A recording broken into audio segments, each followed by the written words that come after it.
O salut pe Florina Haritonov, psiholog, și pe Gabriela Constantinescu, un cunoscut specialist în HR. Ce înseamnă HR? Înseamnă Human Resources.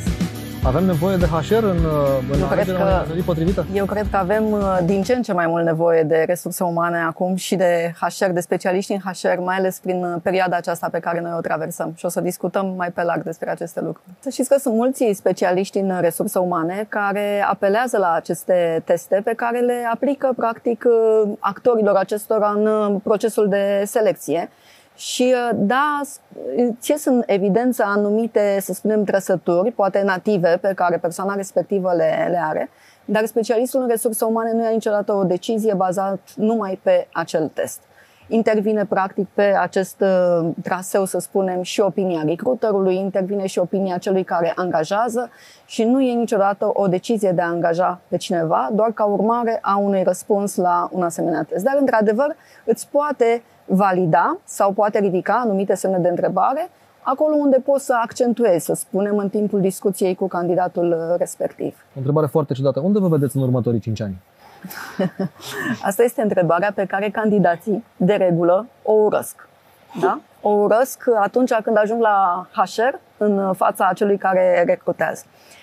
Însă, eu cred că dacă stai puțin să te gândești ce este în spatele acestei întrebări, este de fapt o cale a ta pe care tu o vezi, un drum al tău. Adică poate un vis sau poate un obiectiv. Da? Pentru alții s-ar traduce acest vis printr-un obiectiv. Și asta înseamnă foarte mult. Și asta înseamnă foarte mult pentru o persoană, mai ales la început de drum. Important este de fapt să nu învețe să dea niște răspunsuri care să fie mecanice, știi? Și să dea bine în poza respectivă. Tentația asta e.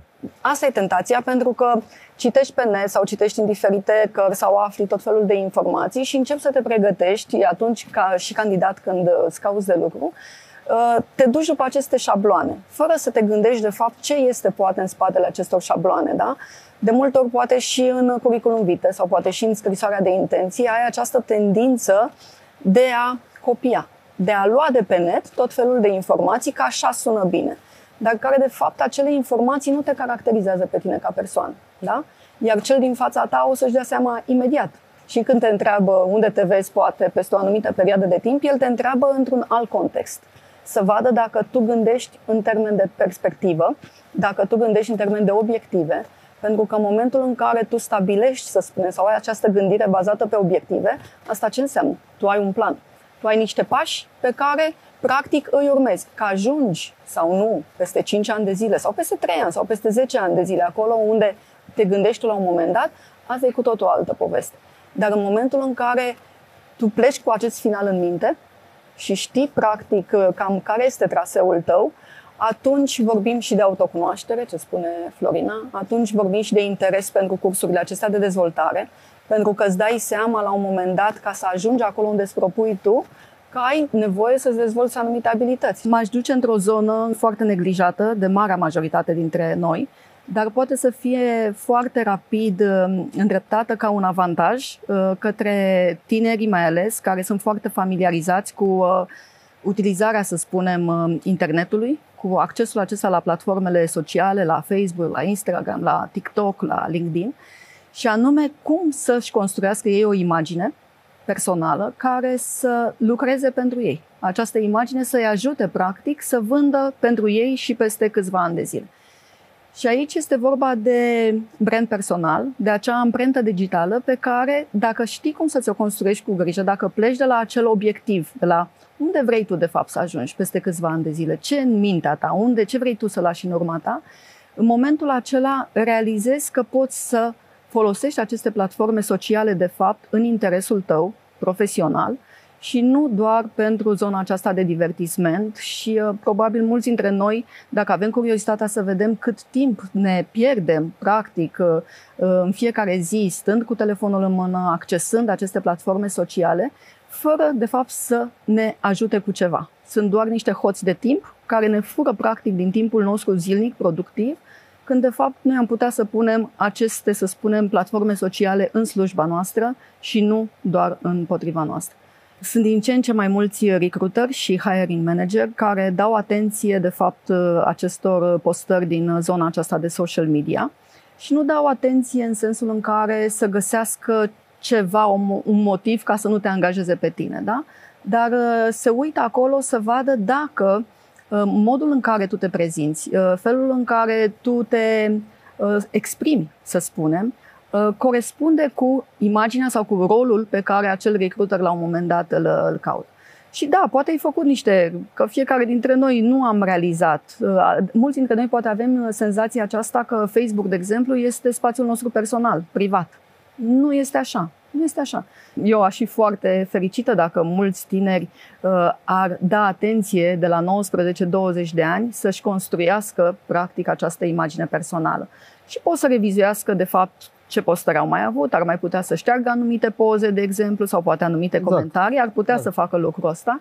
Dar cred că important este ca de acum înainte să conștientizeze și practic să folosească aceste platforme în interesul lor și nu împotriva lor. Să nu lase ca această reputație, să spunem, a lor, la un moment dat să fie construită, să se construiască așa, fără să existe un control, ci practic ei să dețină acest control unde vor ei să-și ducă această imagine ca să ajungă până la urmă la acel final, la acel obiectiv pe care până la urmă încep oamenii de HR să te întrebe unde te vezi, ce vrei să faci și așa mai departe. Da? Și mai este un lucru, sunt din ce în ce mai mulți angajatori care acum se uită, caută, nu? Se interesează să vadă de ce portofolii ai. În momentul în care poate dacă un tânăr, de exemplu, își face un blog, este atât de simplu. Nu este un instrument la îndemâna oricăruia dintre noi, nu te costă absolut nimic.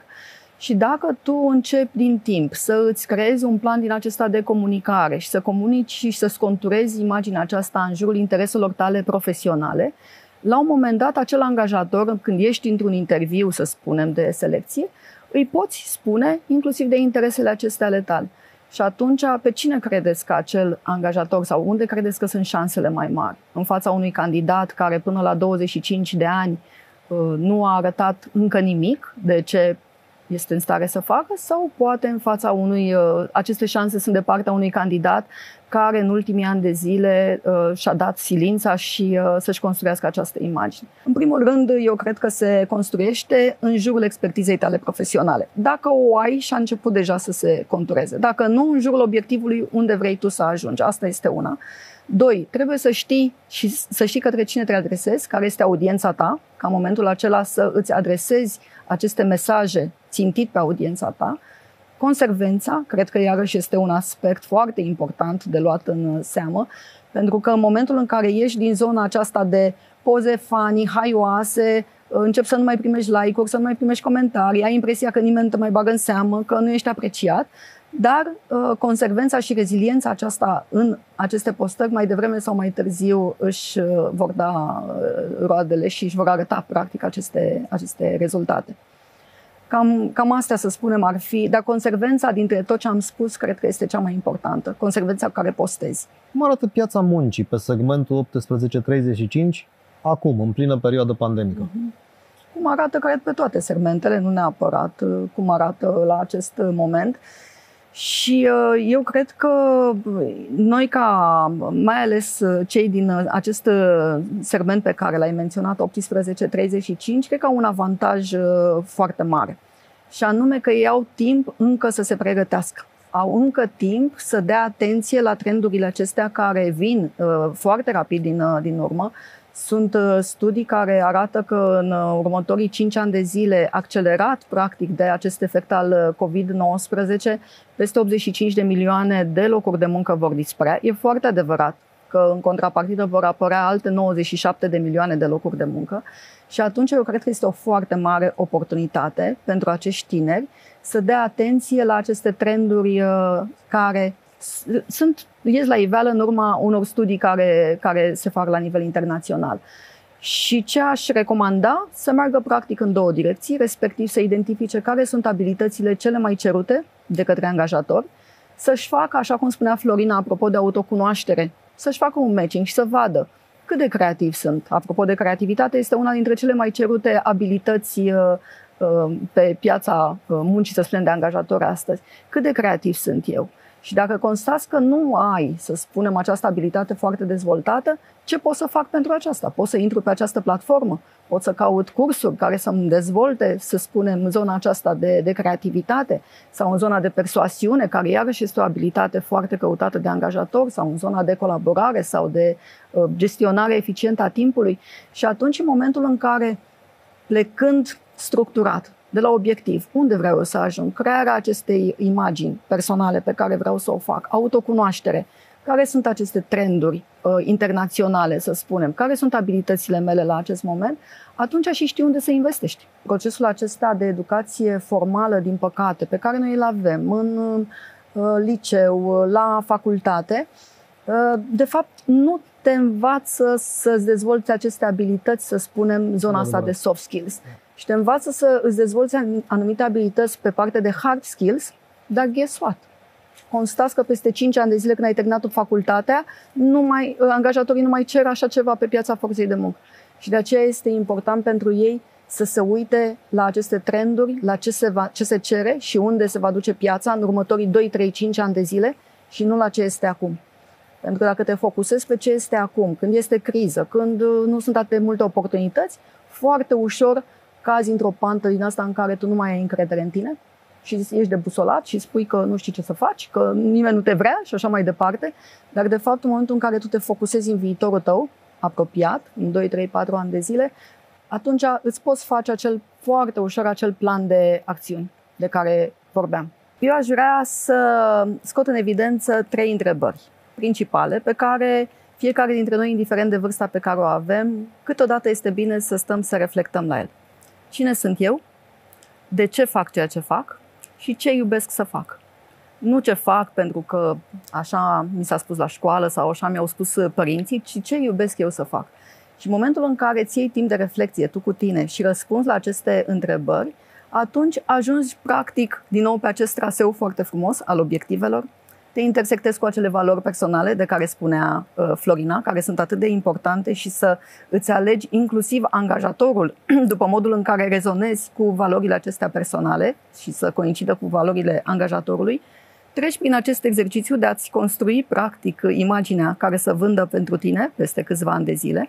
De ce nu? Cum să-ți faci vocea cunoscută? Pentru că te vei duce la diferite cursuri pe această platformă, în așa fel încât să-ți dezvolți anumite abilități pe care poate nu le ai la un anumit moment, ca să-ți găsești de fapt echilibrul și ca să ajungi până la urmă în ultimul punct, la schimbare, unde spunea Florina, și cum te poziționezi de fapt față de această schimbare, în așa fel încât să o anticipezi, să dorești să intre în viața ta și să nu-ți mai fie teamă de ea. Pentru că în momentul în care nu-ți mai este teamă de schimbare, de fapt tu ai controlul asupra vieții tale.